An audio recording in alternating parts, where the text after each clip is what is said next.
tunlai hian rice cooker an sema forest department ROVL ten an sema then kata chuan minister te MLA ten a seman chua rice cooker dong tu ringop po MNF ni lo VC an omna chuanin an party an tlantir sel rice cooker dong tu ringop po in ruling ni ngai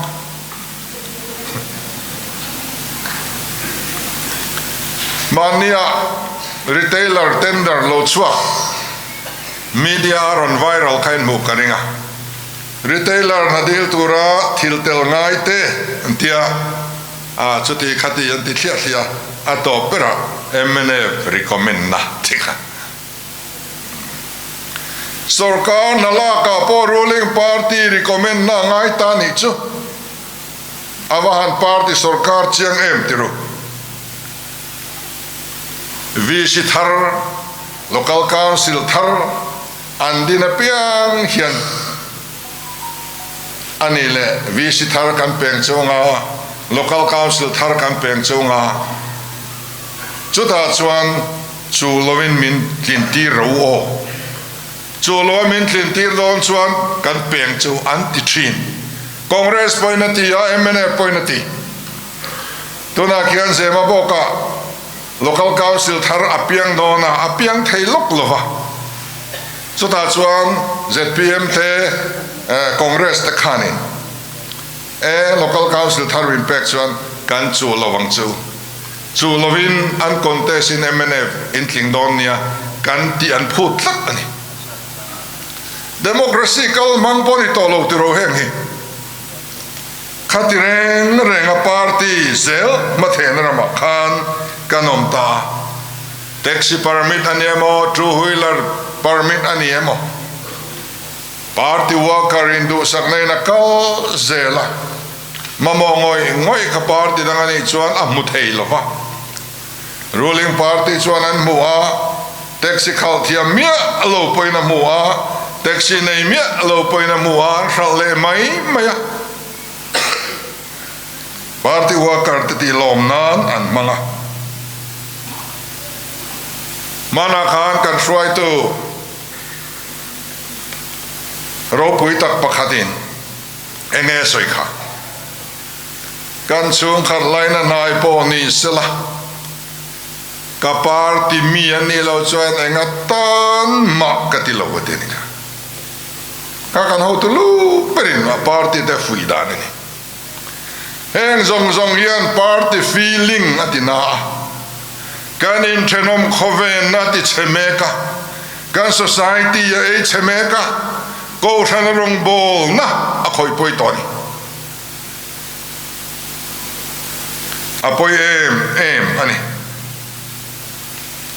chuwang chuan kan sarkar hi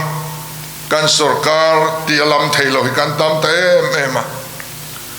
sarkar ne din torian za som thumatanga som level min vote an mu chuan sarkar an din tlang pui azad ve ai tam dai hi sarkar ding lai vote ve lo opposition kan om reng eng lai pui zoram mi pui zat ve ai tamina kan than ve lo ten kan chunga ron rela keini chumin rel ke ve talowa kan chuang ta eng ma kan be se ve ngam talowa chuwang chuan Mizoram sarkar tipo kan ka achuak thailowa kan sarkar phei chu ti thailo hi kan tam te em congress sarkar MNF sarkar kan tia party mingin kan sarkar kan ko lo mai ni chu ni party sarkar chu chuanin ngol veina party ngol veina min hruai luta ti chuan ka soyang khang ko thana rong bol ho na thlengin aron khoita chotiang chu aloni ta ka wangin Mizo Union Party alodin tirkhan pastor enge masat ko thana upa enge masat amasruaya khan amatonga antel veni mi pui rong bol na pathian rong bol na ni in an ngai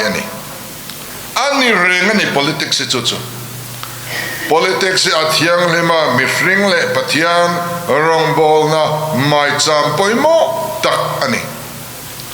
mizoyunia na loden tir khan chotiang chuan ngai ania pastor te upa te ruai to singa anom treu ani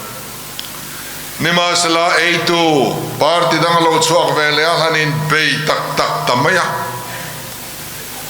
party feeling khana te ema keimani in bei na in politics kan la lota mirama chuan party andina an ram zalen na swal tur te in party andina ti chuan ro thiang lim takin political lota kan rama chuan kan lal te pai thak du na wangin party kan dina do nei sa ep nei sa in party kan dina party kan din tir atangin trang kalom sa voin thengin chu kan ro chung chho ta zela ti chuan alaw lam pol le ami pui lam pol mizonian le eitu lain phua siak el na te na sadak takain ti na te lo in soi thiat na te chu tiang chu lo thleng ta ati ra ko ranina tel na tla ka ngai kha anu nei lo te sang kha zakwa somnga chuan political party a ko ran mi tel to lo turani ti chu in kompuilian in real tani ko ran ro re na in political party an mi tel an phal taloni arab thak le mai eng wange kan ti chuan pastor te upa te tel na thlak ni to in an hretlat lo khati lai politics ka voin thang yan chu ni leu tlat mai nikoma sinot in khom puya po khan kan pastor pensioner te hi political party in nam noi vedu sela eng tin nge kan tiang kan phal don lo ti kha sinot agenda lian tak alani re thutlok na an siam talo ama poi nei ya lu to thina ni ekani party a pechuan a party chunga te avalu pa council te kan ko than roi tu lu ber lo ni to tenen kan pastor pensioner te engem mosat kan ne ya ente political omring hi aku donem ni ti ngai to ni khoi presbyterian kompuya mohian agenda lo lut vele china chotiang ngai to na chu enge achan ente lo thlen thin kan ti chuan tu na kan politics se pastor te upa te telve na thlak ani donem ni anti wang ni poi khop mai chotiang su party sarkar chune voina hian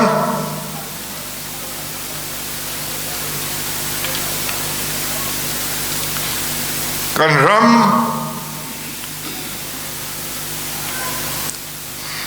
politics Lungphum